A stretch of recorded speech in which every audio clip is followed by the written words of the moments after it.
Мен осы мәселені саған екінші жағын айтып берейін ба, осы шайтаннан келген ой дегеннің ше? Айта беріңіз, братан, мен сізді толықтай түсініп тыңдауға дайынмын. Мынандай, дінде адамның ойлары өзінікі емес дегенге адамды үйрету керек. Неге? Себебі ол бір күні ойланып қалған сәтте, оны өз ойлары діннен алып шығып кетпес үшін адамға сенің ойың сенікі емес дегенді түсіндіріп, соны санасына құйып қою керек. Мысалы, сен бір күні діннің бір кемістік жағын көріп қалдың. Өзің ойланып жүрдің, мысалы, жан-жақты ойланып жүрдің де, діннің бір кем жерін көріп қалдың.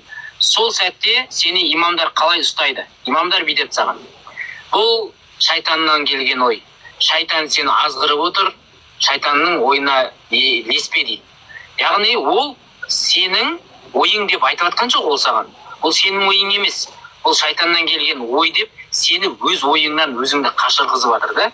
Осылайша олар сені шығып кетуден ұстап қалады. Жақсы ой келсе ол Аллахтан, жаман ой келсе періштеден. Сен ол жерде өзіңнің санаңның саған ой толғанысының нәтижесінде бір кеп тұрған самал несін саңлаудан сені алыстатады. Бұл сенікі емес деп. Сөйтіп сені ұстап қалады. Жаңағы шайтаннан келген ой деген мәселенің дінде болуы осы себебі.